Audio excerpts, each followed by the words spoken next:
우리나라 역사상 우리가 죽음에 제일 가까이 간 날이 1950년 6월 25일입니다. 그때 죽었으면 뭐 지금 우리가 이렇게 모여서 강의하고를 지는 못했을 거예요. 1950년 6월 25일 전쟁이 났을 때 그때 이제 미국은 6월 24일 날 밤이었습니다. 그러니까 서울에서 전쟁이 났다는, 그 이전에 휴전선에서 38선에서 매일 티격태격 거렸어요. 그 여기서 뻥 저기서 뻥 그랬습니다. 그런데 그날은 38선 전체에서 야단이 난 거예요. 그래서 서울에 있는 미국 대사가 미국 국무장관한테 급히 연락을 했습니다. 38선 전체에서 전쟁이 났다. 그런데 미국 대통령은 금요일 날 밤에 그러니까 6월 24일, 미국은 이제 토요일이죠. 토요일 날 밤에 자기 고향 가서 쉬고 있었습니다. 지금도 대통령들이 토요일이면은 갑니다, 자기 고향으로. 그때 그 미주리주의 인디펜던스라는 작은 마을인데 거기 가서 이제 밤 한 9시쯤 됐는데 서재에서 그냥 책을 보고 있었어요. 그 트루먼 회고록에 보면은 책 읽다 자려고, 이게 책 읽다 보면 이제 자죠, 보통. 그래서 책 읽다 자려고 서재에 들어가 있는데 애치슨 장관이 다급한 목소리로 전화를 걸었다. 38선 전체에서 전쟁이 났다는 것이었다. 그래서 나는 내가 지금 워싱턴으로 돌아가마. 그랬더니 애치슨이 지금 밤도 깊었고 밤 한 9시 넘었으니까 비도 오고 이럴 때 또 그때는 비행기가 4시간 정도 걸렸답니다. 거기서 워싱턴까지. 밤에 비행기가 뜨면 미국 국민들이 놀랄 것입니다. 그러니까 내가 내일 아침에 다시 전화를 걸 테니까 그때까지 주무십시오. 트루먼 대통령이 나를 깨운다고 생각하지 말고 특별한 뉴스가 있으면 아무 때나 전화를 걸게. 왜? 미국하고 한국 시간대가 다르니까. 그 미국에 있는 사람들 우리 다 자고 있는데 깨 있는 줄 알고 전화 막 걸고 그러죠.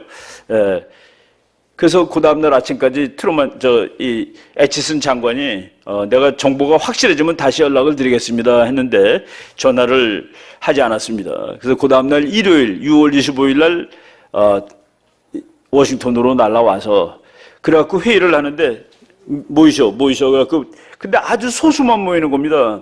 근데 트루먼 대통령이 여기까지 얘기하면 이거 맞죠? 예, 다 맞습니다. 그러니까 이렇게 해야 되죠? 예, 맞습니다. 그러니까 가서 싸워야 되겠죠? 예, 맞습니다. 그러니까 갑시다.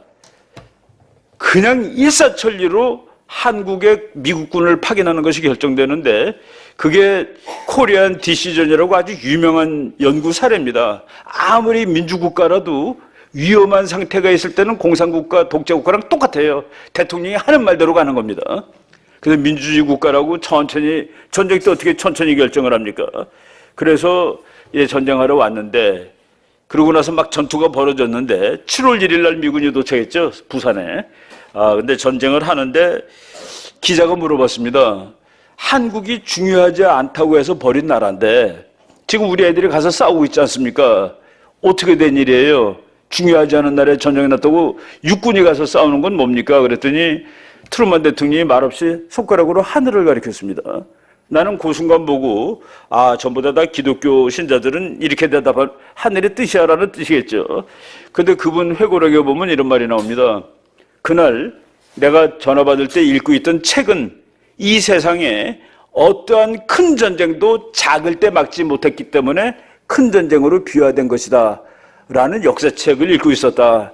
그 자기는 전화를 받는 순간 이 전쟁을 막아야 된다고 생각을 하고 있었다. 이건 무조건 가서 막는다. 그러면 작은 전쟁은 뭐고 큰 전쟁은 뭡니까? 한국은 트루먼이 보기에 별로 중요하잖아요. 한국 자체가 중요하지 않습니다.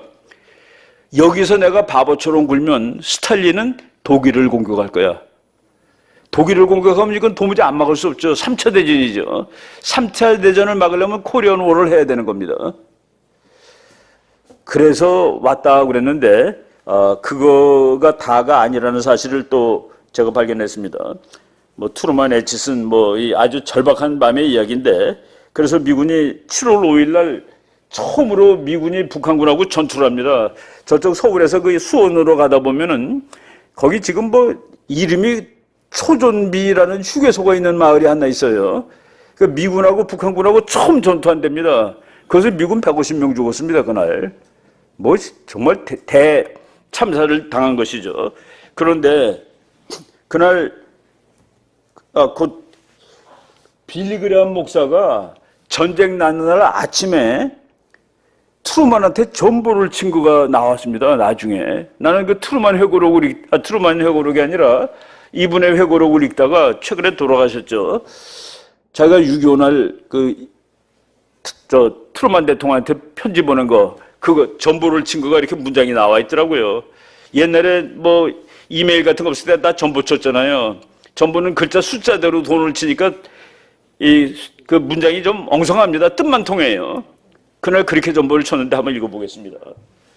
Millions of Christians praying God give you wisdom in this crisis. 수백만 명의 기독교도들이 하느님께 기도드립니다. 당신에게 이 위험한 순간 지혜를 주시라고 strongly urge, 강력하게 요구합니다. Show down with communism now. 지금 공산주의자들에게 강력하게 적대하십시오.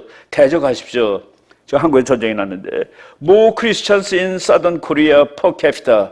인구 비례상 어느 곳보다 한국의 기독교도들이 많습니다. Than any part of the world. We cannot let them down.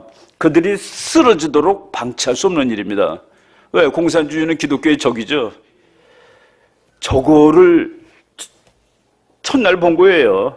그러고서 일사천리로 가야 되겠죠? 막아야 되는 것이죠? 그래서 2차 대전 끝난 지 정말 5년밖에 안 되는 때 난 전쟁에 미군이 또 싸우러 오는 겁니다. 이때 알았으면 뭐 한국은 끝나는 거죠. 솔직히 끝나는 거죠. 100% 끝나는 거죠. 그래서 이 순간순간에 이 역사에 그 섭리가 있다가 이제 제가 이 글은 내가 한국에서 제일 먼저 본 사람이 돼가지고 이거를 어디 글을 썼더니 그 유영익 교수라고 하버드 대학에서 그 역사학 박사 하시고 이승만을 제일 연구 많이 하신 분이 전화를 걸었더라고요. 그 자료 어디서 봤냐고. 그래서 제가 그 회고록 페이지를 복사해서 보내드린 적이 있었습니다. 하여간 이 Just as I am 이라는 그 회고록의 앞부분에 이 문장이 나옵니다. 그래서 살아나는 것이죠. 재밌는, 제가 이 방대한 역사를 다 이렇게 강의하기 어렵기 때문에 그냥 일화 중심으로 얘기하겠습니다. 요것도 이제 이게 요 그림하고 같은 경우가 있었어요. 전쟁이 나자마자 메가더 장군이 한국으로 왔습니다. 이제 전선 시찰하러 왔어요. 아직 북한군이 서울은 점령했는데 이제 한강까지 넘어오기 전이에요. 그때 노량진 쪽에 보니까 한국군들이 진치고 있었습니다. 아마 그 사진일 거예요. 그런데 메가더 장군이 그 병사한테 언제까지 그러고 있을 것인가 그랬더니 후퇴 명령이 있을 때까지 이러고 있을 겁니다. 후퇴 명령이 없다면 그럼 죽을 때까지 이러고 있을 겁니다. 라고 얘기를 했습니다. 메가더 장군한테 병사가. 그랬더니 메가더 장군이 그 통역하는 대위한테 저 병사에게 말해주게 곧 구하러 우리가 올 것이라고. 그러고 싸운 전쟁입니다. 역사에 한순간순간 고비가 있는데 그 순간에 죽느냐 사느냐가 결정이 되는 것이죠. 중공군 피난 행렬, 미군이 와서 전쟁하는데 지게를 지고 다닙니다. 지게. 저 사진을 제가 아까 말한 그 책에다 저거를 사진으로 집어넣으라고 보냈더니 편집하는 아줌마가 자기가 눈물이 너무 많이 나와가지고 이 사진을 보고 한참 울었다고 그랬는데 미군이 저걸 지게를 지고 보니까 안 됐다는 생각이 드는 모양이에요. 미군이 저거 되게 좋아했습니다. 너무 좋다는 거예요. 이게 완전 물리학이구나. 야, 이거 여기다 박격포를 싣고 다녔습니다. 박격포. 이걸 어떻게 들고 다녀요, 그죠? 박격포도 싣고 다니고 지게의 장점이 뭡니까? 길이 없는 곳에도 갈 수 있다. 그렇죠? 지게 끝내주는 물건입니다. 그리고 낮잠 잘 때는 얼마나 좋아요. 45도 각도로 딱, 그죠? 쉬기도 좋고. 그래서 미국 사람들이 근데 서양에는 이게 없단 말이죠. 그래서 이름을 어떻게 줬는지 아세요? A-프레임입니다. A자 틀. A자죠.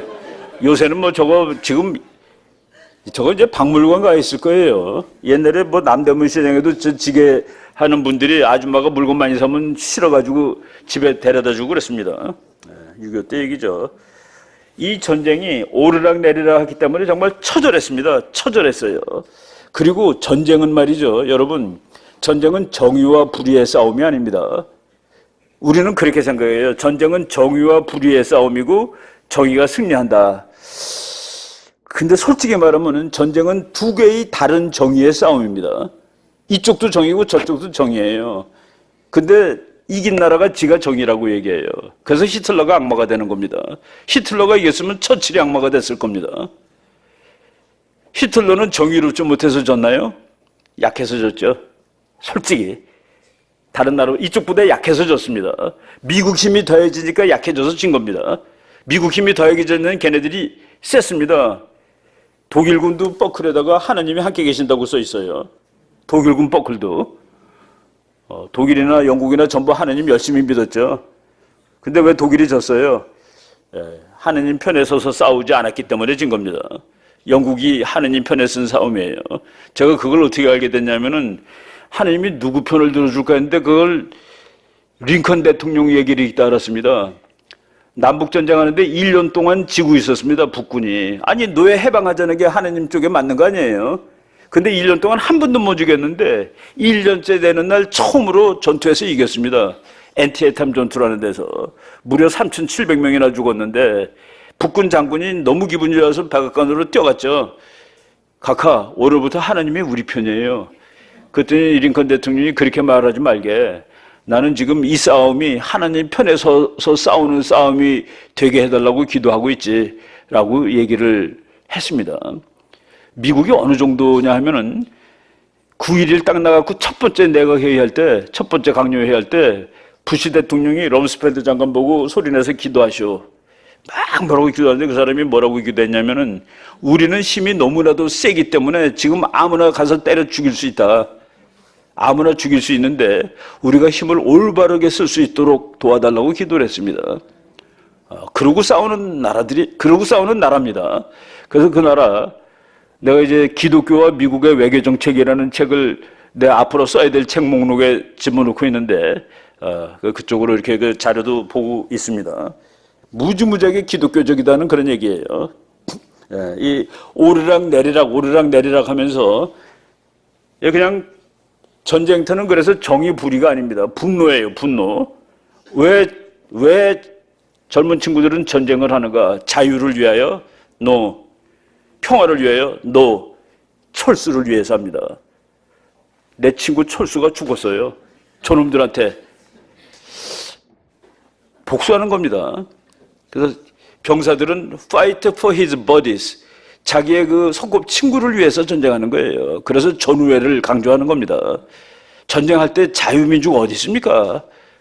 총알이 빗발치는데 저놈들이 철수를 죽여? 복수하는 거예요. 그때까지 덜덜 떨다가 옆에 있는 친구 죽으면 총 들고 튀어나가는 겁니다. 총알이 막 오는데.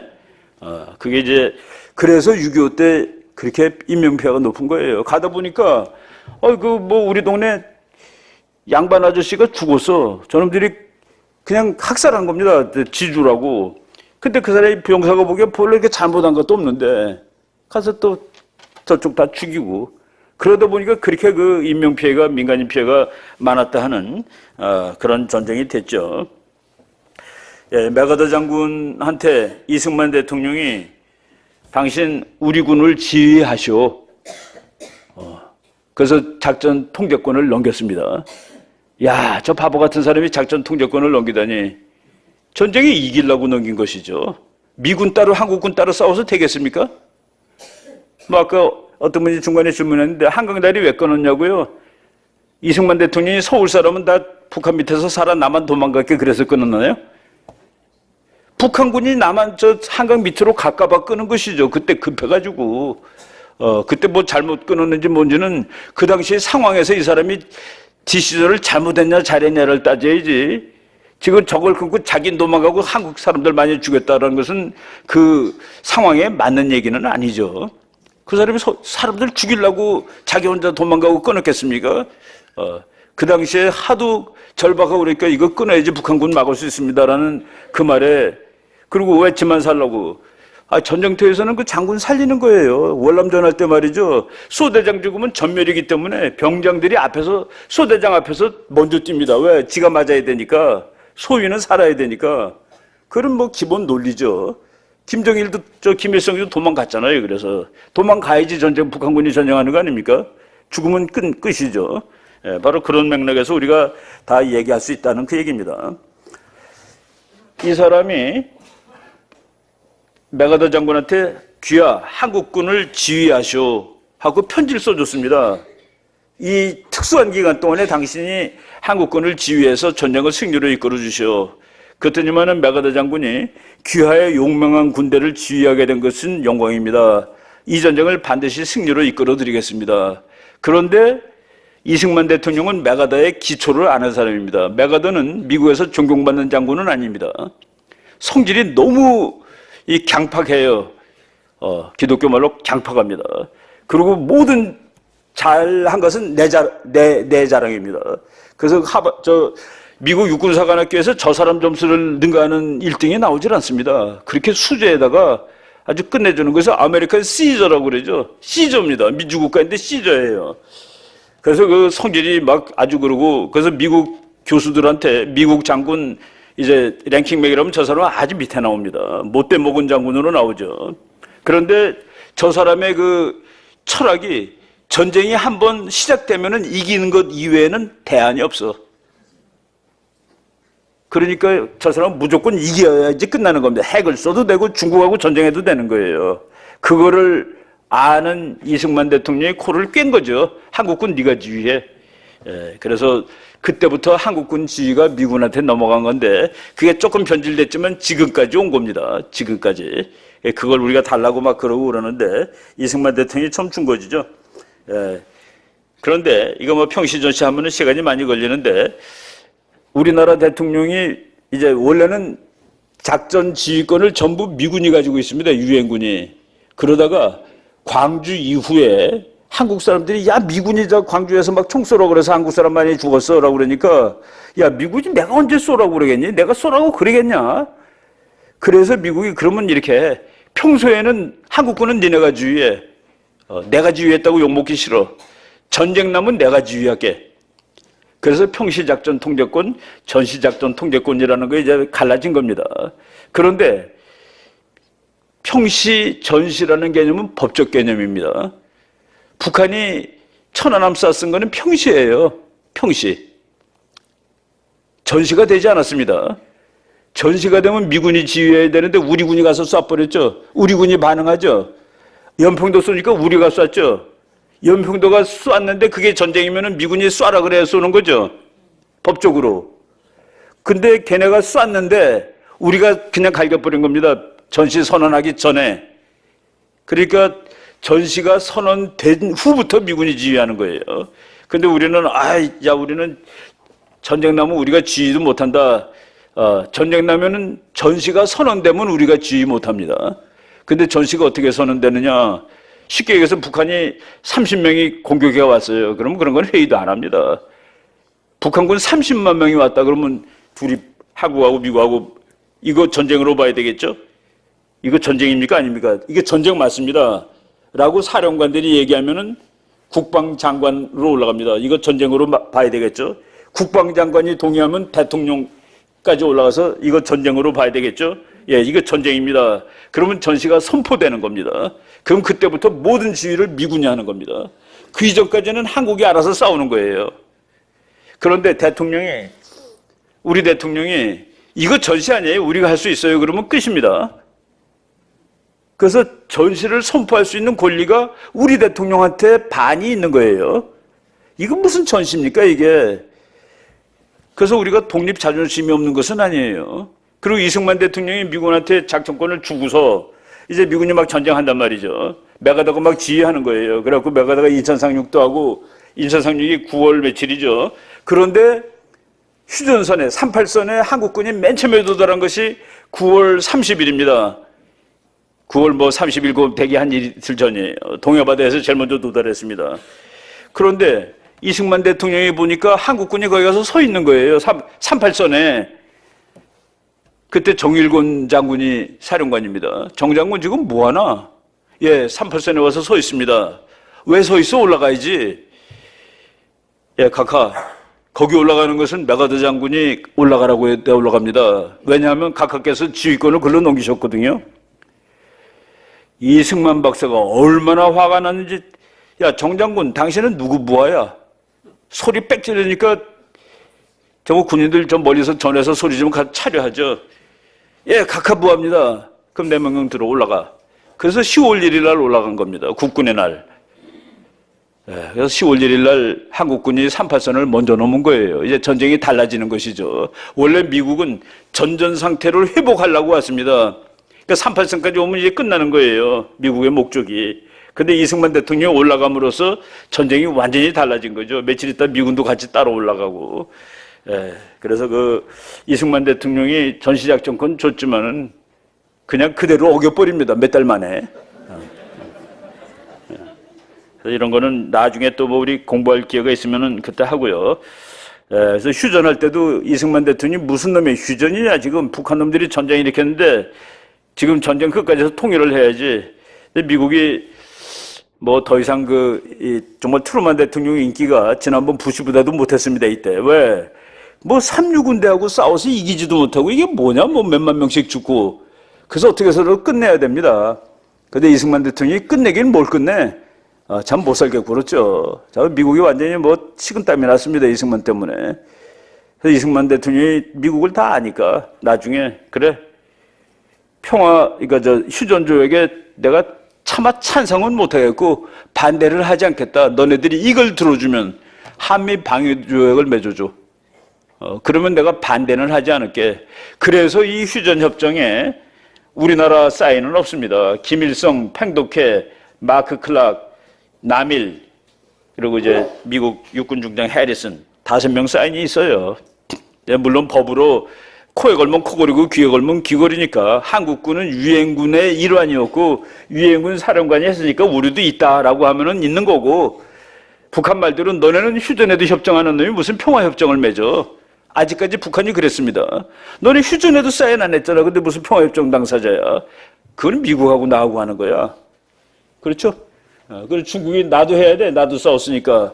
그럼 그것도 들어가는 겁니다. 바로 이런 식으로 지금 역사가 진행되고 있는 것이죠. 한미동맹을 성립했고 이승만 대통령이 이 세상에 미국처럼 강한 나라가 요 콩알 코딱지만한 나라를 지켜주기로 약속을 해가지고 코에 꼈습니다.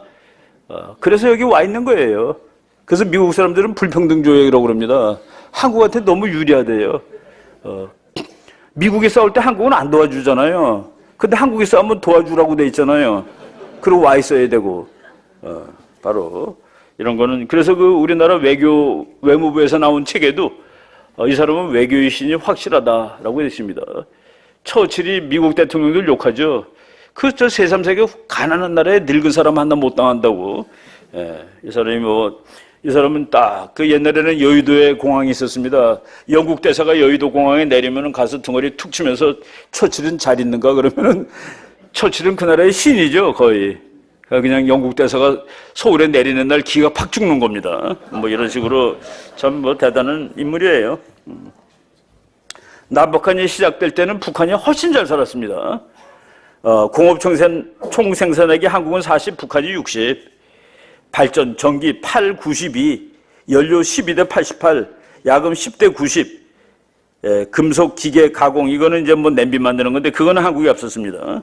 광석 22대 78, 이런 식으로 북한이 앞섰고, 북한이 어느 정도로 앞서느냐, 북한은 6.25 때 자기 국산 총을 가지고 싸운 나라입니다. 그 국산 총 이름이 다발총, 여러 발이 나가는 총. 그래서 우리가 그걸 따발이라고 얘기를 한 것이죠. 북한이 기술이 좋아서가 아니라 일본이 군수공장을 대부분 북한에다가 만들어 놨는데 걷어가지 못하고 그냥 나사려라고 도망간 겁니다. 그래서 그걸 사용해서 북한이 총도 만들었고, 그리고 북한이 1948년 9월 9일 날 생겼죠. 생긴 다음에 중공군한테 총을 지원해줘가지고 공산군이 이겨서 공산군은 1949년 10월 1일 날 중화민주주의인민공화국을 만든 겁니다. 그래서 김일성한테 시세를 진 거예요, 중국은. 할아버지한테. 그리고 6.25 때 이제 따발총 갖고 왔다 하는 그 얘기입니다. 이거는 뭐 쭉 이승만 대통령이 외교 대통령이기도 하고, 타협은 거짓 평화다. 그때 이제 신문에 났죠. 참, 최근에 이게 타협도 평화냐 뭐 이런 데 대해서 논쟁이 많은데, 이런 거 뭐 쭉. 그리고 이 사람이 워낙 그 바닥이었기 때문에 이승만 대통령은 산업화를 하나도 안 한 거로 아는데, 최근 연구하는 사람들은 박정희 대통령의 그 산업화가 결실을 보고 있었던 씨앗은 이미 뿌려져 있었던 것이다 해가지고 산업화의 원조를 이승만으로 보는 그런 견해도 지금 뭐 많이 나오고 있습니다. 요새 뭐 연구를 거의 안 하니까 저 사람들은 그냥 이 나쁜 인간으로 저 사람들은 안 되는 사람이야 이렇게 돼 있죠. 예. 북한에는 김일성 대학이 있습니다. 미국에는 조지 워싱턴 대학이 있습니다. 우리나라도 사실은 이승만 대학이 있어야 되죠. 왜? 가나밖에 안 되는 나라가 지금 세계 12등이 됐습니다. 그 사무엘 헌팅턴이라는 미국 그 대단한 교수가 1960년에 가나하고 대한민국은 같았다. 서열이 같았습니다. 근데 지금은 상대가 안 되는 게 왜 이렇게 된 거냐? 헌팅턴 교수는 문화가 중요하다 해갖고 한국 사람들은 발전의 문화가 있다라고 이렇게 얘기를 쓰고 그랬는데, 하여간 그 씨앗을 그때 뿌린 것은 뭘 뿌렸습니까? 무슨 씨앗? 우리는 모르지만은 우리나라 국민처럼 공부 열심히 하는 국민들이 없습니다. 일제 나온 다음에 한글도 다 모르는데 완전히 한글 다 깨우게 한 대통령이 이승만 대통령이죠, 사실은. 그리고 저 사람은 야, 우리나라 이게 뭐 있냐, 솔직히. 지하 자원이 많은 것도 아니고 뭐가 많은 것도 아니고, 그러니까 공부하는 것밖에 없는데 애들 공부시키는데 미국 가서 원자력 배워와야 돼. 그래서 정말 공부 잘하는 사람 미국에 있는 그 원자력 연구소 다 유학시켰습니다. 알곤 연구소라고 시카고 부근에 있는데 거기에 한국 사람들 가서 원자력 공부하러 갔다 오고, 왜? 그게 미래의 에너지니까. 그래, 그런 것들이 이미 이승만 대통령 때 이제 기초를 놓고, 그 전쟁이 53년에 끝났으니까 뭐 그때 기억하시는 분들 있죠. 그때 버스 타면은 상위군인들이 연필 사라고 다 돌립니다. 그거 무조건 사야 돼요. 안 사면은 그 작대기로 맞습니다. 야, 나는 나가서 다리를 잃었는데 연필 하나 안 사주는 거야 하고서 행패 부리고 그랬죠. 바로 그런 시대입니다. 1953년부터 60년까지가. 그동안에 이승만 대통령은 모든 국민들이 한글 깨치게 하고, 그리고 특히 군인들은 미국 가가지고 미국 기술 배워오게 하고, 그리고 민간인학자 공부 잘하는 사람들 뽑아서 가서 원자력 기술 배워오게 하고, 그런 것들이 우리가 지금 연구해야 될 그런 주제가 됩니다. 이 사람이 선거 6.25 때 부산에서 선거했습니다.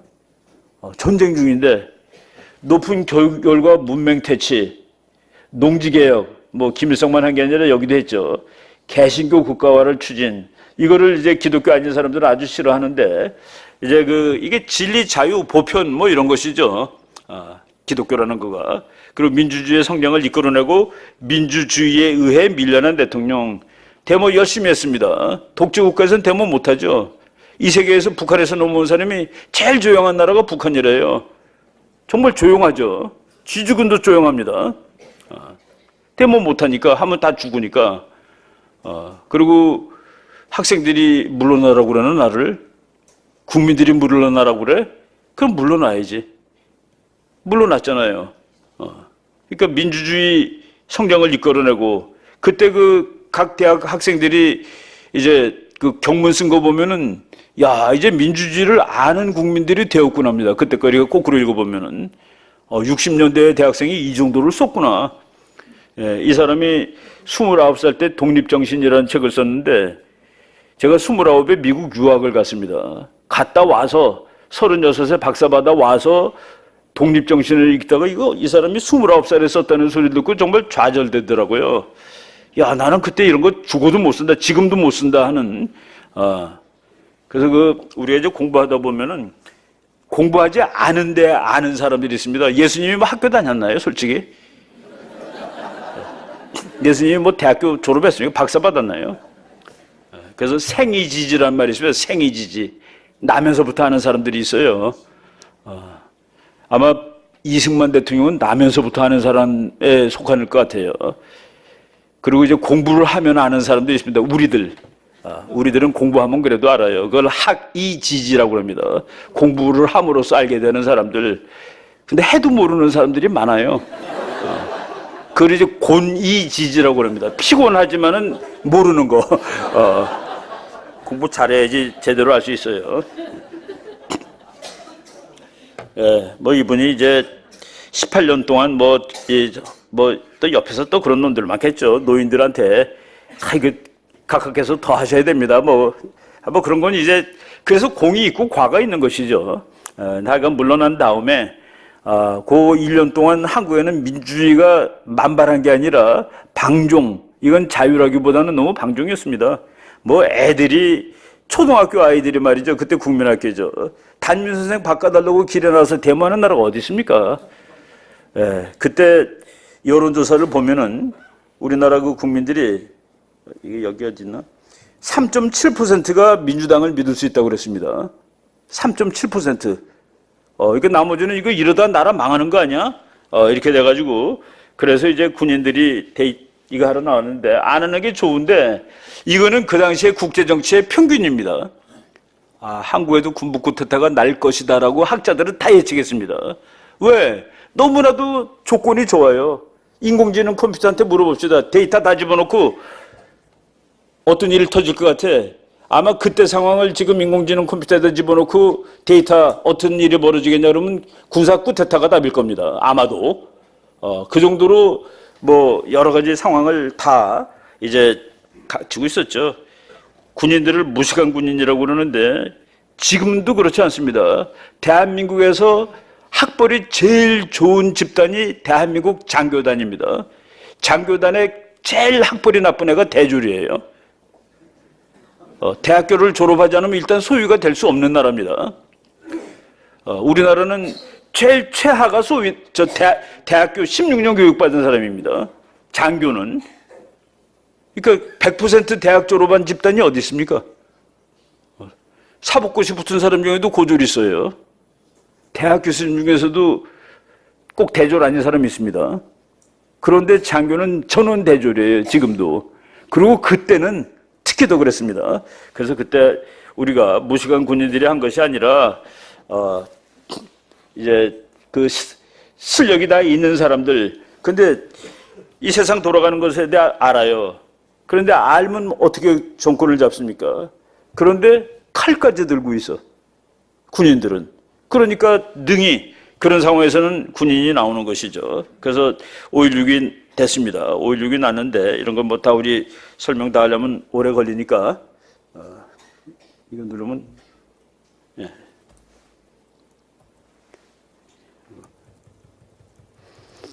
그래서 5.16이 났을 때는 그 당시에 그 국제정치, 쿠데타 이런 거 공부하는 사람들한테는 뭐 올 곳이 왔답니다. 그래서 그 쿠데타가 나는 날, 그 당시에 대통령은 윤보선이죠. 윤보선한테 주한미군 사령관이 이거 가서 막을까요? 그랬습니다. 미군이 막으면 막는 거죠. 이거 막아야 되겠습니까? 그랬더니 윤보선 대통령의 답이 뭡니까? 올 곳이 왔어. 올 곳이 왔어라고 대답을 했습니다. 막지 마. 당시 한국 국민 중 3.7%만이 장면 정부를 믿고 따를 수 있다고 대답했다.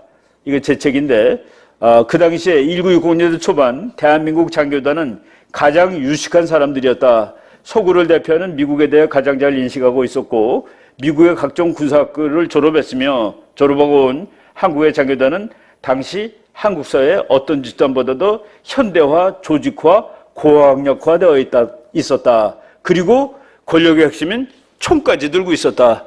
나오는 거죠, 당연히. 거의 나오는. 그래서 이제 미국이 그때 미국 장군이 와가지고 대사도 막 난리가 났었습니다. 이게 쿠데타가 뭐야 하고서. 그런데 그 당시 윤보선 대통령이 저거 막지 마시오 해가지고 서울까지 다 들어온 것이죠. 윤보선 대통령이 쿠데타 발발 소식을 듣고 올 것이 왔다라고 얘기했다 하는 그 얘기입니다. 예. 사무엘 한팅턴이라는 뭐 미국의 아주 최고 또 정치학자인데 저분도 뭐 돌아가신 지 한 몇 년밖에 안 되는데 Political Order in Changing Societies, 변동하는 사회에서의 정치 질서라는 책. 우리는 어렸을 때 이 책 읽고 분노했습니다. 야, 가난하고 못 사는 나라는 자유보다는 질서가 더 앞서. 질서가 더 중요해. 그러니까 질서가 확립되면은 돈을 좀 벌게 되고 돈이 어느 이상 되면 그때 민주주의가 오는 거야. 라고 써서 우리를 분노하게 만들었던 책입니다. 근데 저게 맞는 책이에요.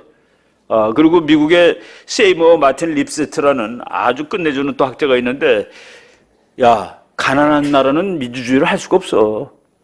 민주주의 하려면 말이야, 뭐 그냥 지금 돈으로 10,000불은 벌어야 돼. 10,000불 벌면은 그때는 민주주의 안 할 수가 없어. 왜? 국민들이 여유가 생기거든. 그래서 $10,000 되는 나라들은 토요일 날 놀게 해줘야 돼. 그리고 $10,000 되면은 노조 인정해줘야 돼. 그때 되면 민주주의가 저절로 와. 그러니까 그거는 가만히 있으면 돼.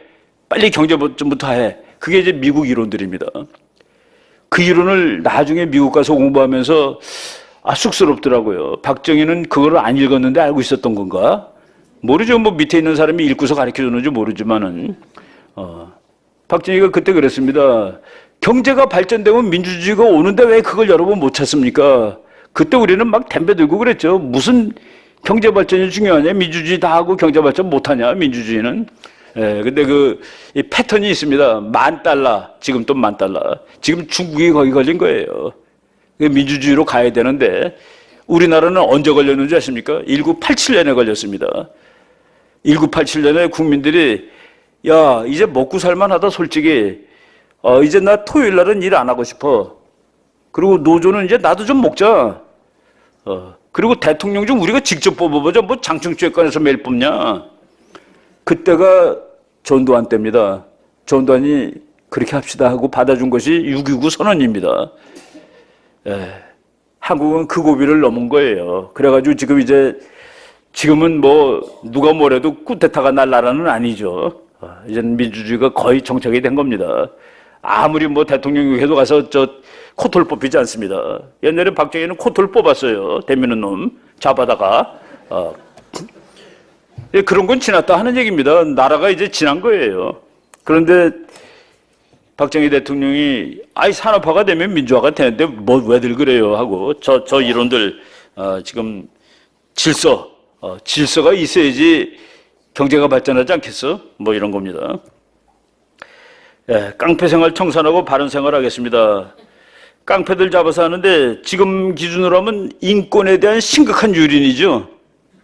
어떻게 깡패를 이렇게 길에 다 인간들인데. 그때 국민들은 박수 쳤습니다. 왜?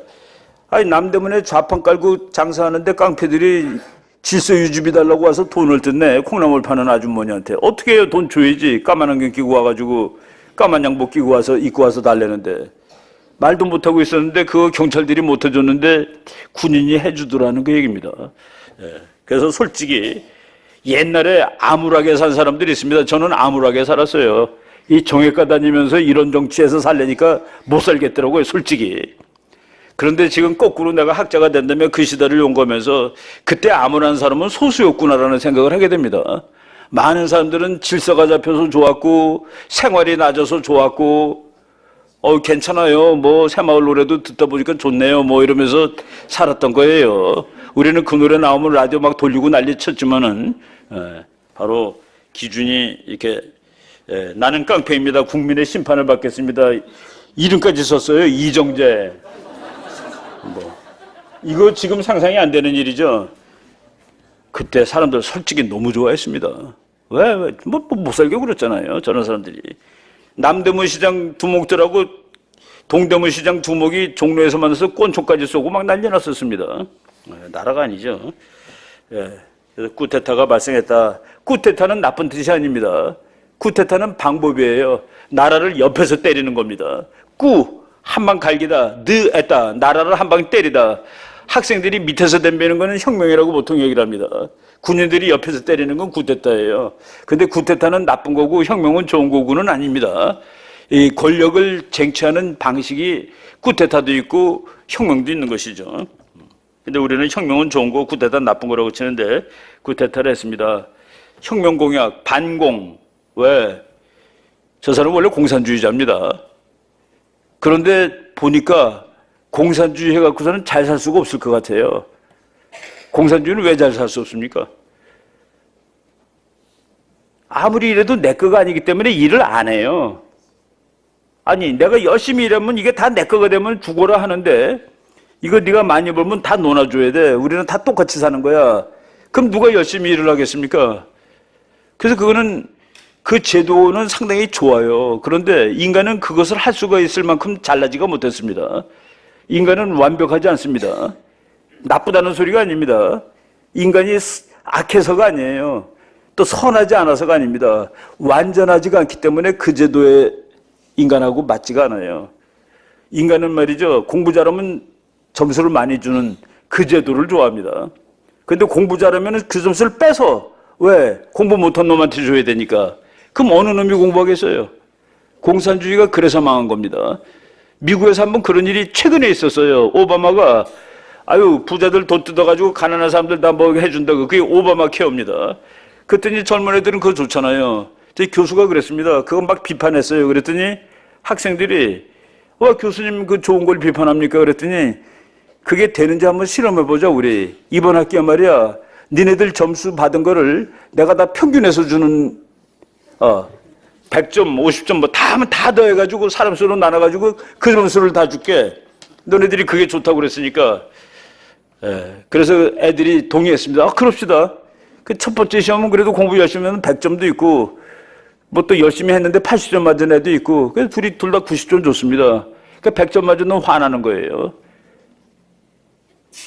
두 번째, 세 번째가 그 전체 전부 다 F를 줬습니다.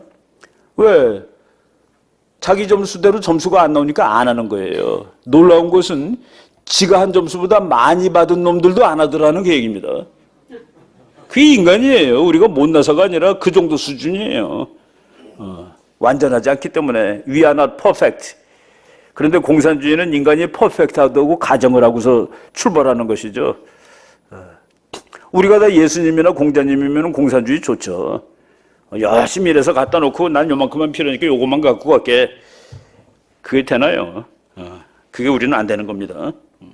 그래서 반공. 그 다음에 미국. 어디 줄 서는지를 정확히 알아야 됩니다. 우리나라가 줄 안 서는 날은 언제인 줄 아세요? 우리가 여기 붙으면 얘가 이겨. 여기 붙으면 쟤가 이겨. 그날은 우린 줄 안 서도 됩니다. 그럼 불러요. 자기 편으로 오라고 다. 그런데 지금은 우리가 줄을 서야 됩니다. 어디에 줄 서야 되는 줄 아세요? 이기는 편에 쓰는 겁니다. 그러니까 누가 이기는지를 몰라가지고 그래서 국제정치학을 공부하는 겁니다. 어디에 붙는 게 많은지를 알려면 누가 이길 것인지를 알아야 되는 것이죠. 미국. 그 다음에 사회적 부패 없애겠답니다. 부패는 뭡니까? 정치가가 부자 되는 게 부패죠. 정치가가 부자가 되는 게 부패입니다. 정치가는 그냥 월급대로 사는 거예요. 시진핑의 재산은 4,310억 원입니다. 근데 무슨 부패를 3억 몇천만 달러예요. 우리 돈으로 4,300억입니다. 근데 부패를 잡겠다고 그러면 안 되죠.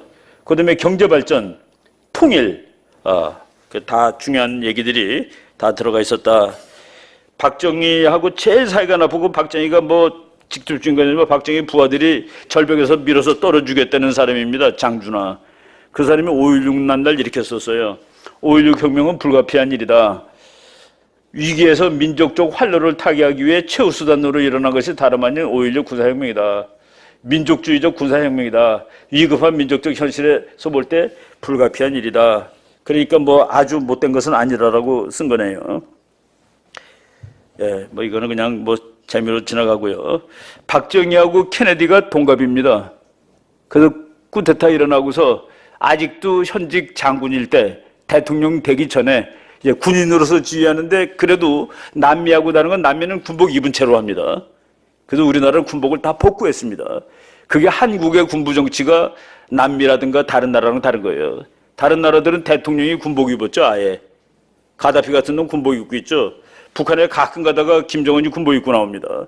김정일 뭐 다 군복 입고 나오죠. 여기다 왕별 달고. 원수입니다, 원수. 원수가 계급이 대장 위에 북한에는 차수가 있습니다. 대장보다 하나 높은 거. 그거보다 하나 더 높은 게 원수입니다. 지금 북한에는 김정은이가 원수예요. 그 원수는 금색 왕별을 답니다. 그리고 차수는 흰색 왕별, 그리고 그 다음에 별 4개입니다. 그런데 이 사람은 그때 이제 군인이었는데 케네디가 이제 사람 취급을 안 하죠. 뭐 후진국에서 뭐 이상한 놈 하나 왔다 하고서 뭐 쿠데타 한 놈이 말이야 뭐 와가지고 그러니 또 그때 케네디는 뭐 미국의 민주주의 국가의 젊은 최연소 대통령이고 막 그랬는데 만난 다음에 좋아했습니다. 나이도 동갑이고 그 사람 괜찮아. 그랬는데 미국이 그때 이제 월남전쟁에 가느냐 마느냐에 범민하고 있을 텐데 박정희가 필요하면 우리가 군대 보낼 수 있다라고 얘기를 해줬습니다. 박정희가 한 몇 년 앞을 보고서 미국이 거기에 발을 집어넣으면은 군인이 모자랄 텐데 한국에 있는 미군을 필경 뺄 거야. 그때 그거 못 보게 하려면 우리가 가져야 돼. 그겁니다. 한국군하고 미군하고 뭐 우리가 물론 약하지만은 뭐 그렇다고 뭐 상대도 안 되게 약한 것은 아닌데 북한한테 물어보세요. 미군 2만 8천 명이 무서운가? 한국군 60만이 무서운가? 북한 놈들이 미군 2만 8천 명이 무섭다고 대답을 하는 겁니다. 심리적이죠, 심리. 심리적으로 미국은 무서운 거예요.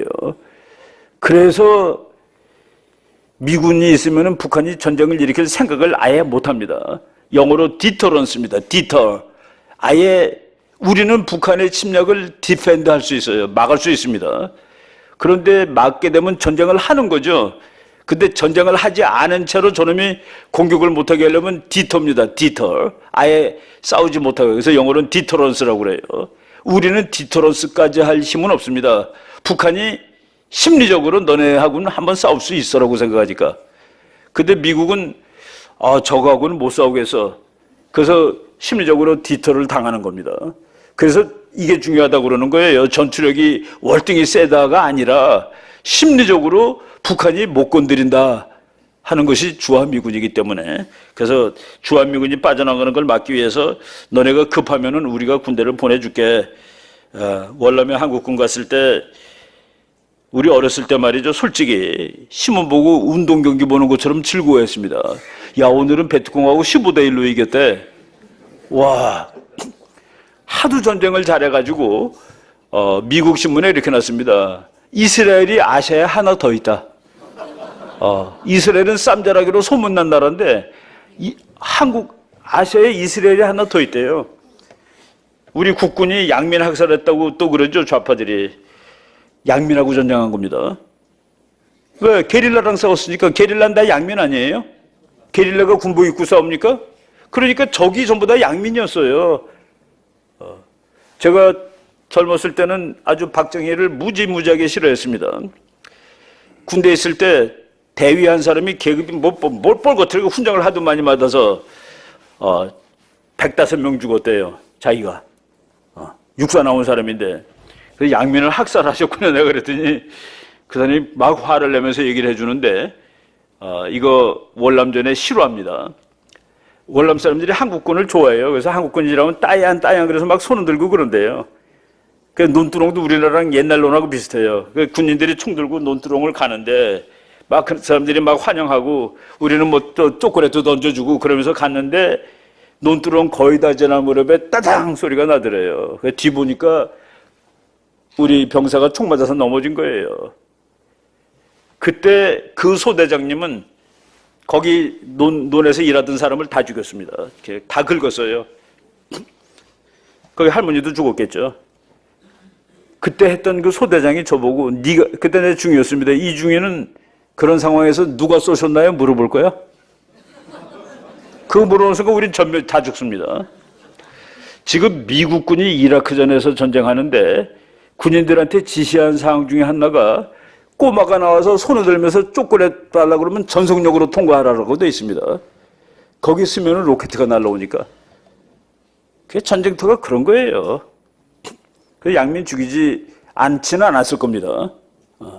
양민들 죽였겠죠. 바로 이런 그 전쟁을 하고 왔는데 월남 가가지고 그거로 솔직히 말해서 돈이 아무것도 없잖아요. 아니 아무것도 없는 사람이 돈 꿔달라면 누가 꿔줍니까? 아무것도 없는데 내가 앞으로 열심히 일해가지고 갚을 텐데 돈 좀 꿔주세요. 그래서 월남 가서 미국한테 야, 난 네 친구니까 돈 좀 꿔줘. 그리고 월급 받아가지고 다 쓰지 않고 서울로 보내고 그거로 고속도로 놓은 겁니다. 그거로 고속도로 놓은 거예요. 왜? 그게 핏줄이니까. 피가 통해야지 산업도 발전하고 그러는 것이죠. 예. 박정희 대통령은 약간 좌파 같은 거가 있는데 미국이 우리한테 원조해 주는 걸 보고 뭐 이놈들이 매일 뭐 설탕가루만 원조해 주냐. 전 무슨 공장도 지어주고 화학 뭐 이런 걸 지어줘야지. 그래서 짜증을 빡 내고 나서 고담에 쓰는 겁니다.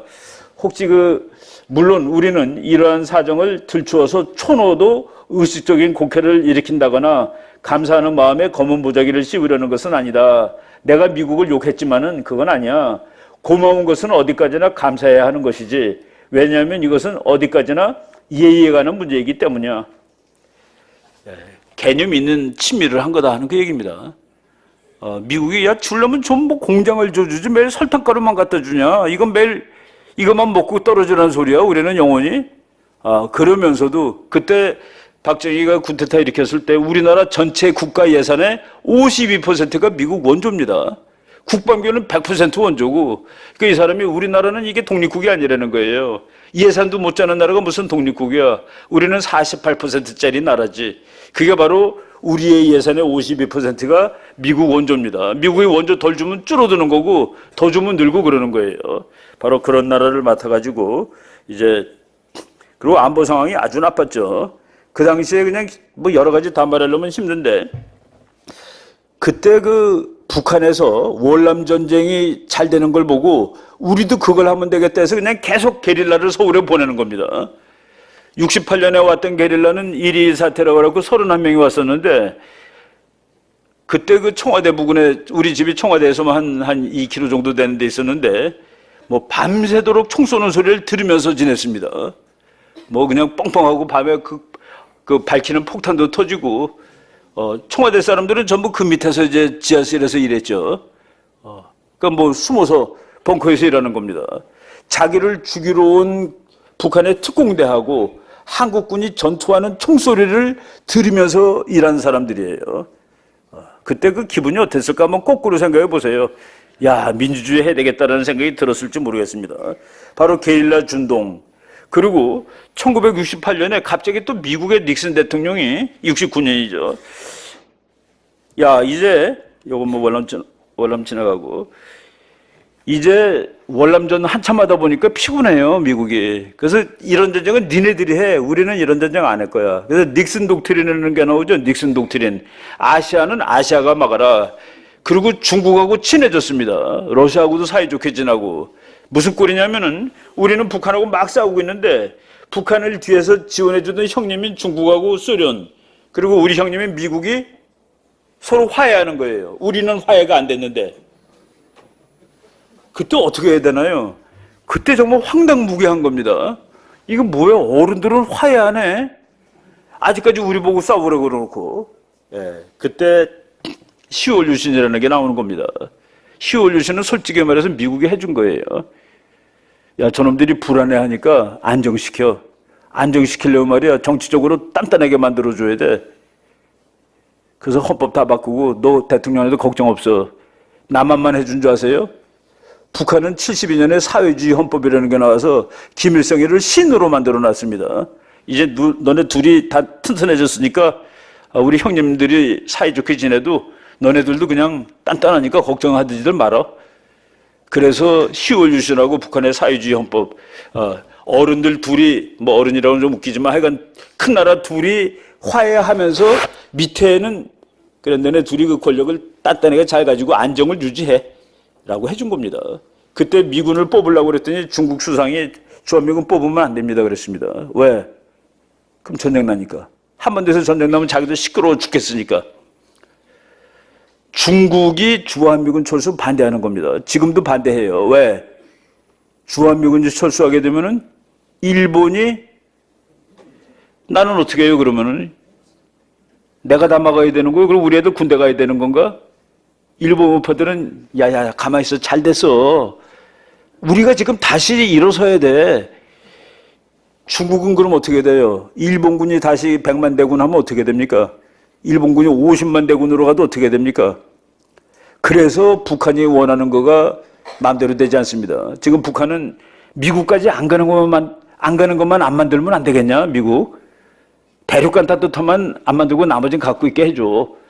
그런데 일본이 미국 가서 그랬습니다. 일본 국방장관이 중거리, 단거리, 화학무기도 다 없애게 해달라고 그랬습니다. 중거리, 단거리, 화학무기, 장거리만 아니라 그거 사실 우리가 말했어야 되는 것 같아요. 근데 일본이 얘기해버렸습니다. 근데 일본의 우파들은 야 차제 나도 핵무장 했으면 좋겠다 그런 놈들도 있겠죠. 근데 일본이 핵무장하면 중국은 어떻게 되는 겁니까? 아마 시진핑 당장 전화해서 그건 안 돼 그럴 겁니다. 그래서 쟤네들이 원하는 대로 되지 않습니다. 월남전 한참 안 되면 존슨 대통령이 너무 고마워서 박정희 대통령한테 선물 하나 주고 싶다 그랬더니 선물 하나 달라고 그랬습니다. 과학기술연구소를 하나 줘줘.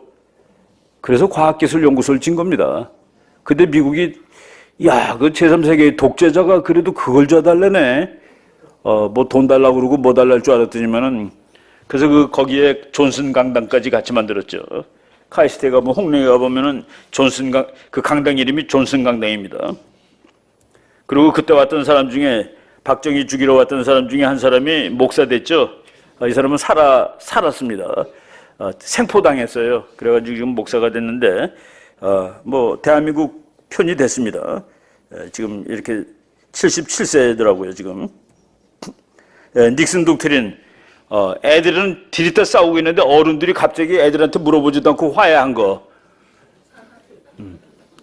그래서 이거 어떡하냐 하다가 10월 유신도 하고 다 그런 겁니다.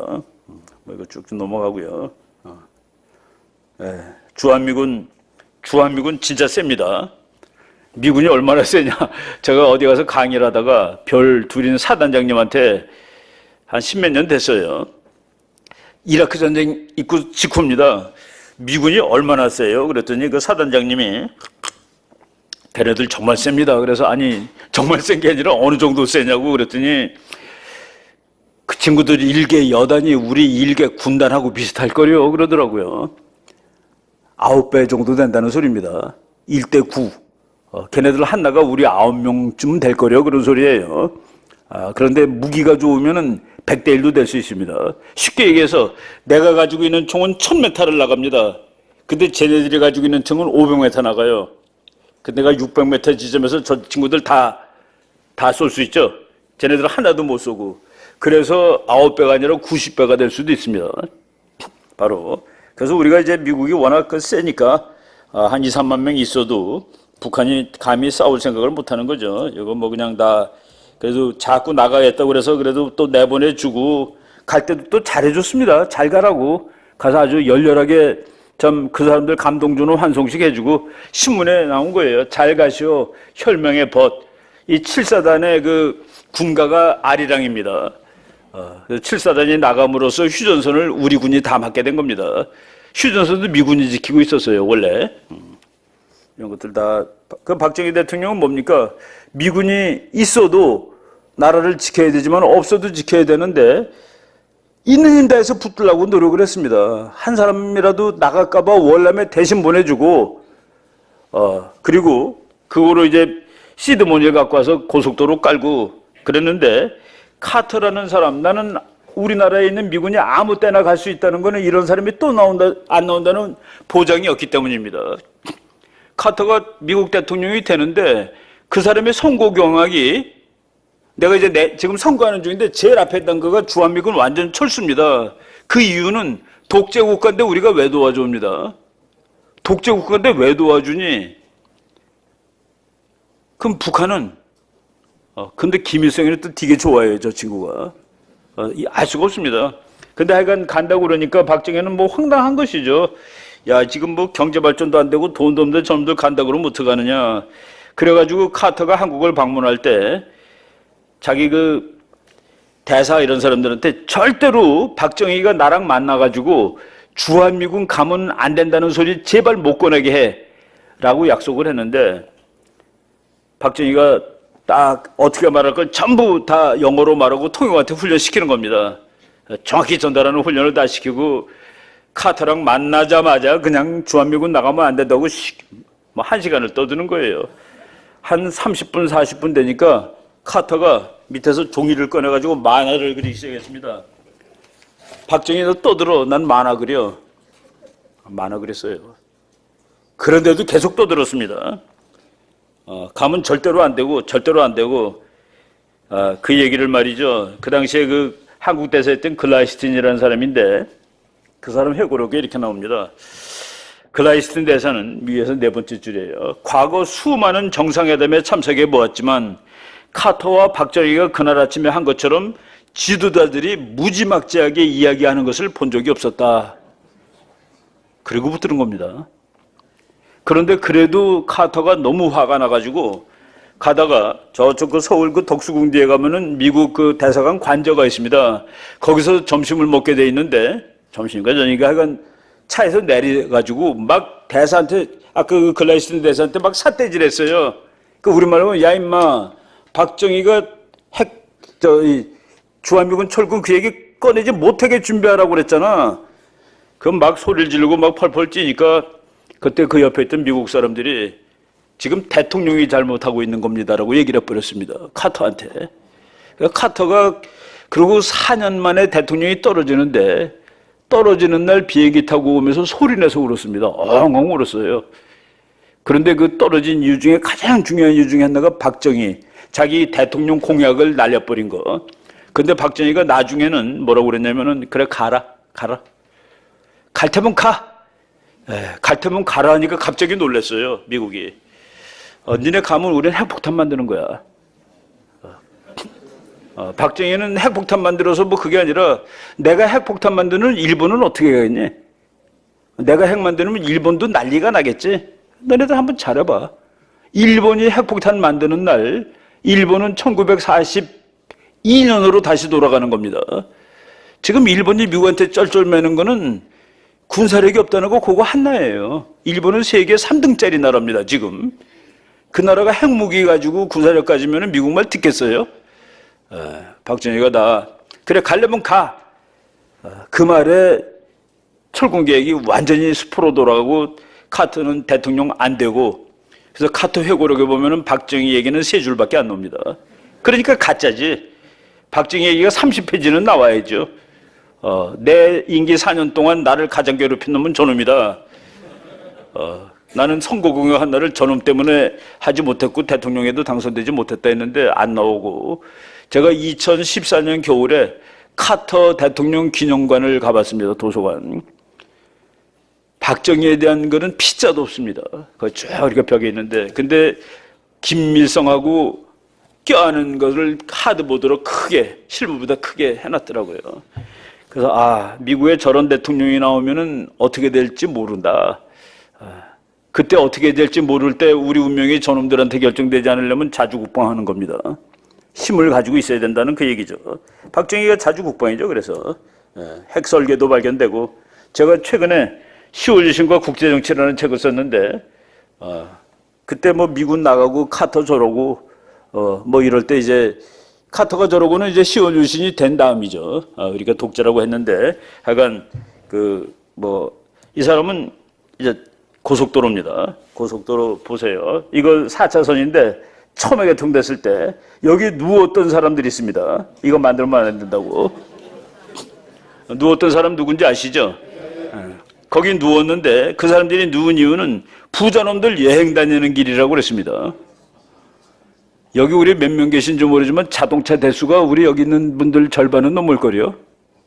100명 있으면 50대 넘습니다. 우리나라 자동차 2,300만 대예요. 18세 이상만 쳐가지고서는 한 사람당 거의 한 대 아니에요? 그런데 부자들 놀러 다니는 길이에요, 저 길이? 요새는 평민도 못 놀러 다니죠. 차가 너무 많아서. 바로 그래도 김대중 대통령이 그랬어요. 나를 그렇게 못 잡아먹어서 어떤 얼굴인가 보려고 한번 갔지. 근데 박정희 대통령이 굉장히 엄격한 인상이 아니야. 냉철하고 그런데 가니까 그렇게 다정할 수가 없더라고. 박정희는 겁쟁이에요. 그래서 뭐 누구 가서 세게 때려잡지도 못한 사람입니다. 박정희가 독재자라고 막 그러는데 몇 명 죽었어요. 보통 다른 나라 독재자 뭐 그냥 몇백만 단위죠. 모택동에는 한 6천만 치죠. 그래서 지금 어떤 사람은 저 겁쟁이라서 잘 못했다고 그럽니다. 근데 뭐 겁쟁이라기보다도 그냥 뭐 낭만주의자, 낭만까지 하는데 저 사람은 시 쓰는 사람입니다. 그리고 저 풍금, 피아노가 아니라 풍금에서 노래 작곡하는 사람이에요. 우리 국민들 신나게 부르는 노래 한번 작곡해봐야 되겠다 하고서 뭐 새마을도 하고 나의 조국도 하고 그런 사람입니다. 풍금으로 노래 작곡하는 사람이 깡패가 되기는 곤란해요. 그죠? 김문수 지사는 그럽니다. 경기도지사였죠. 왜 광화문이 조선시대냐? 광화문이 조선시대입니다. 이순신하고 세종대왕이니까 대한민국 시대는 아니에요. 미국은 조지 워싱턴이 있어도 괜찮습니다. 왜? 그 사람이 만든 나라고 지금하고 같은 나라니까. 그냥 USA니까.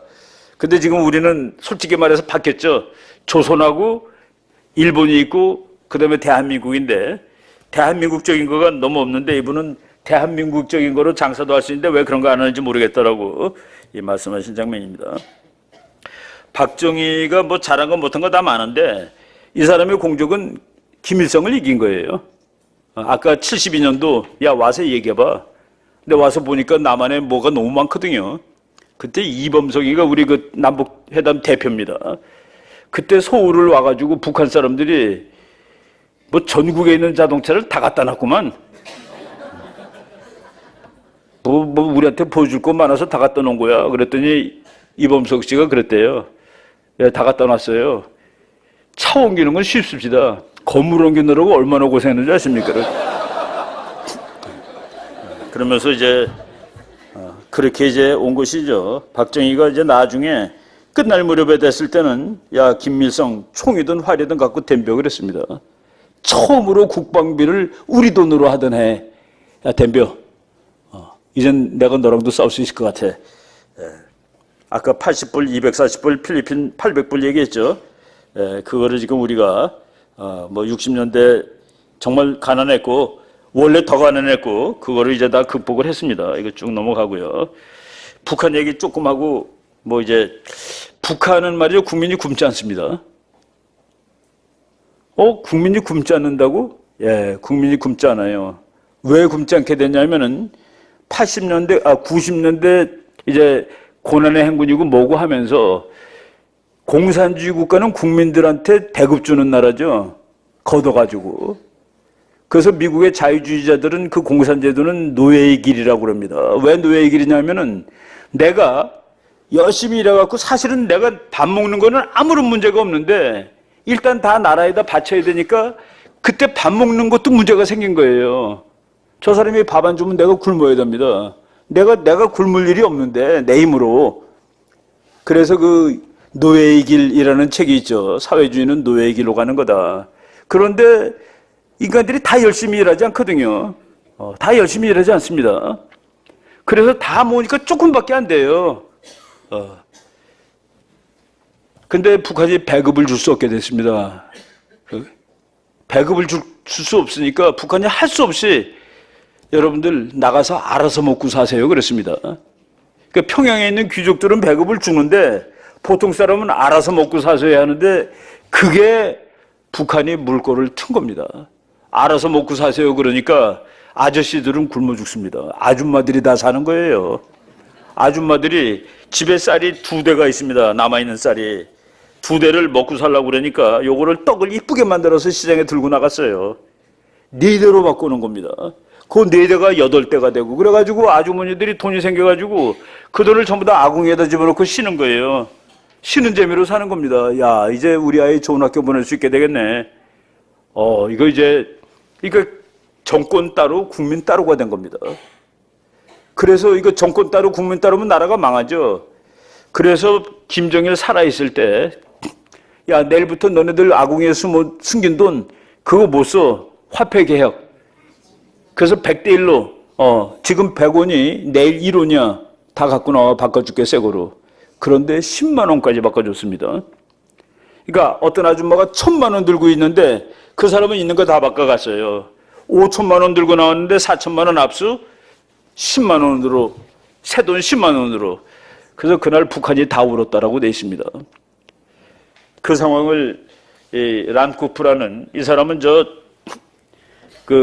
소련 출신인데 김일성 대학 졸업하고 호주에 있는 대학에서 박사 받은 사람인데 지금 국민대학 교수입니다. 북한 통치배들에게는 집에서 두부를 만들거나 편리한 옷을 재봉하는 아줌마들이 미제국주의나 남조선 괴로보다 더 무서운 것이다. 그렇죠. 따로 노니까 따로. 내가 배급 안 줬는데도 안 죽고들 다 있네. 그럼 더 무서운 거예요. 죽었을 줄 알아도 다 살아있으면은 그 사람들은 뭐라 그럽니까? 마음대로 하세요. 요거만 건드리지 마시고. 그럼 따르죠. 그거를 독재자가 어떻게 찾겠습니까? 그런데 지금 요새 어느 정도까지 갔냐면은 평양에서 배급을 받는 귀족들도 배급을 제대로 못 받는다가 돼 있습니다.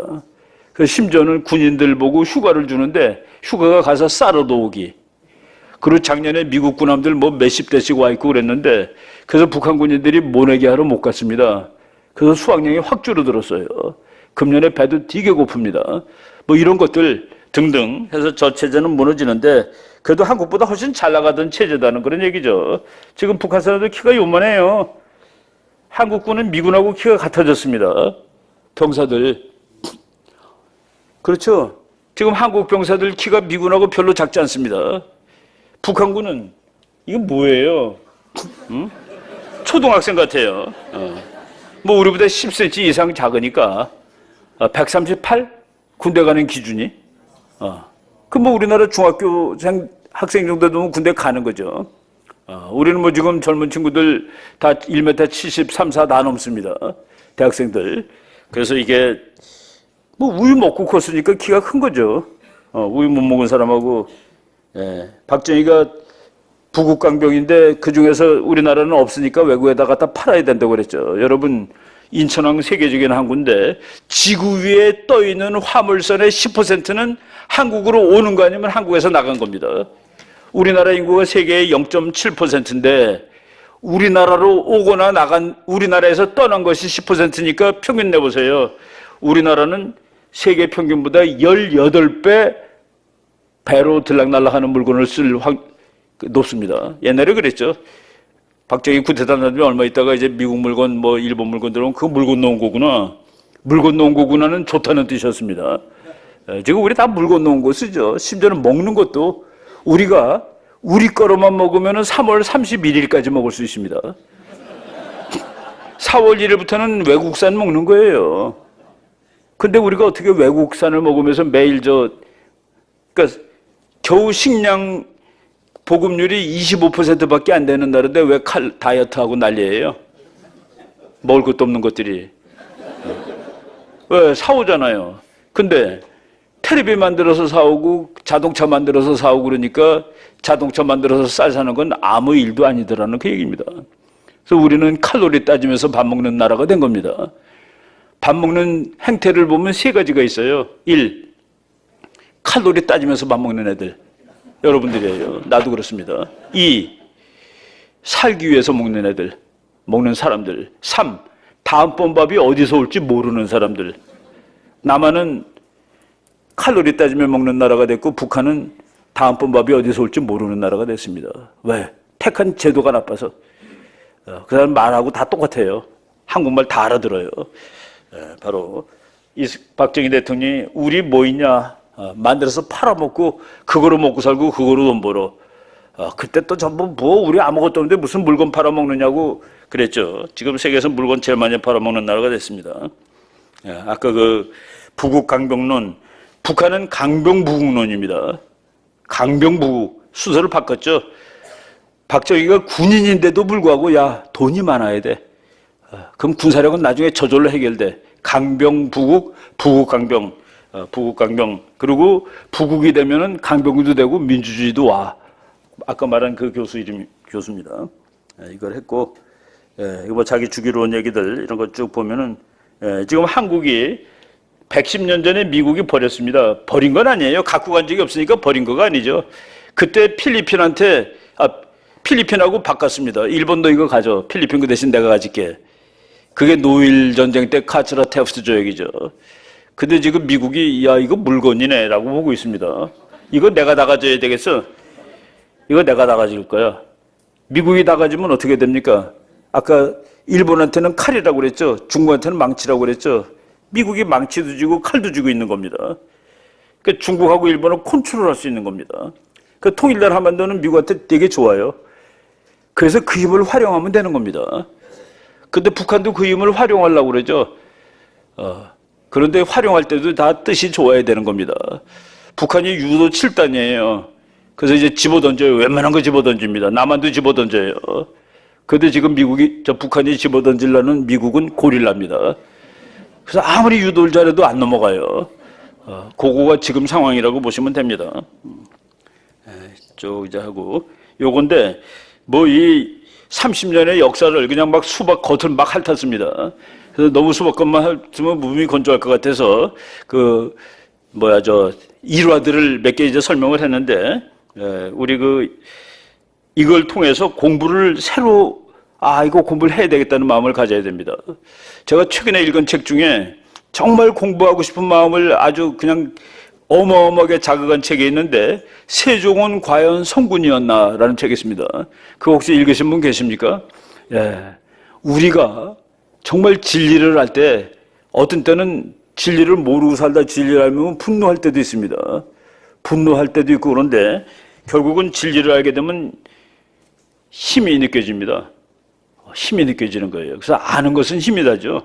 우리 공부해야 됩니다. 그리고 지금 너무 잘못된 거, 틀린 거가 너무 많이 횡행하고 있어요. 그러니까 우리 이영훈 교수님은 우리나라가 노예가 그렇게 많았더라고요. 우리 인구의 40%가 노예였습니다. 우리나라 국민의 40%가 노예다 하는 얘기입니다. 남자 노예는 노, 여자 노예는 비, 그리고 노예의 이 인권은 없습니다. 특히 여자 노예는 남자보다 힘이 없어가지고 여자 노예 6명인가 8명인가를 말 한 필값으로 쳤습니다. 그러니까 노예가 얼마면 자기 재산이에요. 근데 말 한 마리가 여자 노예 8명이었다. 뭐 이건 말이 안 되는 것이죠. 그리고 우리 그 교수님 책에 의하면은 노예는 인간이니까 IQ가 있고 다 뭐 사랑도 하고 도망갔습니다. 이렇게 못 살겠다고. 도망갔던 노예를 잡아다가 발바닥을 내려치는데 60대 맞고 죽었어요. 근데 그 시골에 어떤 양반인데 한 100명쯤 노예를 부리는 노예가 재산이니까. 근데 그 사람이 노예 죽은 거를 보고 그날 일기를 썼는데 일기를 교수가 찾아내가지고 쓴 겁니다. 야, 그놈이 죽을 죄를 진 것도 아닌데 내가 때리다 보니까 죽었다. 참 오늘 기분이 마치 똥을 먹은 것 같구나. 장사라도 잘해줘야지. 죄의식이, 그게 죄의식이에요. 그래도 그건 대단한 죄의식입니다. 사람이 죽었는데 그렇게 산 겁니다. 저는 어렸을 때 학교 다닐 때 지금도 그 책을 읽다가 갑자기 어렸을 때 내가 공부 시간에 아주 번민하던 적이 있었습니다. 선생님이 너 어디시냐라고 물어볼까 봐. 그 선생님은 한문 선생인데 애들 보고 너는 어디 김씨야? 너는 어디시야? 그러면 그 양반 가문이구만. 이순신 장군 쪽이네. 저기는 양녕대군이구나. 근데 나한테 물어보면 나는 할 말이 없어요. 족보도 없고 안성희 씨라는 안성희 씨인데 이게 뭔지도 잘 모르겠어요. 나 그럼 본 적도 없습니다. 야, 내가 40% 안에 들어갈 가능성이 있구나. 응? 근데 이제 그때 어렸을 때도 그렇게 생각했습니다. 만적의 난을 일으킨 사람이 이 씨라는데 혹시 우리가 그거는 아니겠지? 이러면서. 근데 선생님이 계속 다 양반이더라고, 옆에 있는 애들이. 나는 좀 나한테 물어보면은, 그래서 그게 두려웠습니다. 중학교 1학년, 2학년 때. 지금 그 사람은 올바른 선생이 아니다고 저는 판정하고 있습니다. 양녕대군 18대 후손 같구만. 근데 그거는 40%는 인간의 40%니까 마찬가지 아니겠어요? 그 확률로 치면은. 그래서 우리가 그런 것들 다 공부해야 되죠. 공부하고 지금은 우리 다 인간이 평등한 세상인데 노예가 어디 있습니까? 우리 선배 중에 한 사람이 고아인데 미국에서 박사 받아왔는데 결혼을 40몇 살에 하는데 여자 쪽에서 남자 쪽 가문이 나쁘다고. 남자 쪽 가문이 나쁘대. 가문이 나쁘죠. 족보가 없으니까. 그러니까 그분이 야 지금 박사면은 양반이지 무슨 소리야. 그래서 그런 것도 있었는데 그래서 우리 역사 다시 공부해야 됩니다. 어떤 소설가이자 철학자가 왜 3.1운동 때 그렇게 소수의 사람이 나가서 만세를 불렀을까라는 의문을 제시한 사람이 있습니다. 왜 그렇게 소수가 나가서 만세를 불렀을까? 너무 조금 나갔다 이겁니다. 근데 그 사람이 잠정적인 답은 1910년보다 1919년에 살기 좋아졌다고 믿고 있는 사람들이 많았다는 얘기입니다. 노비들은 일본 때문에 노비가 없어졌죠. 그런 거 다 우리가 공부해야 될 대상입니다. 아까 제가 질문했던 거, 왜 고종이 책임을 져야지 이완용이가 책임을 지니? 이런 거. 그리고 우리는 절대로 남을 침략한 적이 없다라는 말 앞으로 절대로 하시면 안 됩니다. 그러면 고구려는 그냥 뺏겨요. 고구려는 밥 먹듯이 남을 침략한 나라입니다. 그렇지 않으면 어떻게 이렇게 넓어요? 남을 침략하는데 그렇게 넓어요? 고구려는 정말 전쟁을 무지막지하게 많이 한 나라입니다. 전쟁이 고구려 전쟁의 나라라는 책이 있어요. 한번 보세요. 정말 전쟁을, 그리고 국가는 전쟁하는 조직입니다. 전쟁 못하는 건 국가가 아닙니다. 전쟁 잘하는 것이 200몇 개 남아있는 것이 지금 지구입니다. 전쟁 잘하는 거 200개 남아있는 거예요. 그중에서 이제 앞으로 또 못하는 건 몇 개 죽을 거예요. 독도는 왜 우리 것인지에 대해서 강의하고 이 강의 마치겠습니다. 독도는 왜 우리 걸까요? 우리가 군사적으로 지배하고 있기 때문에 우리 겁니다. 밀리터리 컨트롤 오버. 그래서 우리 거예요. 아니, 교수님, 역사적으로 우리 거예요. 만주는 그러면? 만주는 역사적으로 누구 거예요? 만주 역사적으로 우리 거였습니다. 고구려가 우리니까. 그래서 우리는 한 번도 남을 침략한 적이 없다라고 말하면 안 돼요.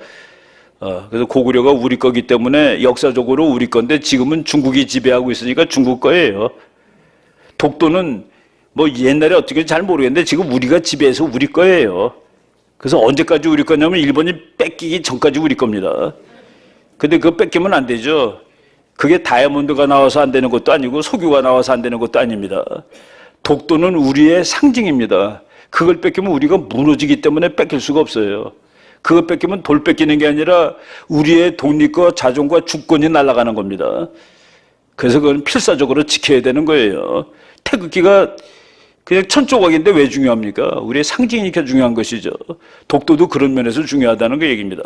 그래서 우리가 그냥 뭐 독도는 우리 땅 노래 억번 불러도 안 되고 그것보다는 군함 한 척 더 사는 게 낫고 그 뭐 또 자 이렇게 공부하면 됩니다. 여러분들 이렇게 좋은 뭐 제가 오늘 잘했다는 건 아닌데 앞에 홍지수 작가 같은 사람 대단한 사람들이에요.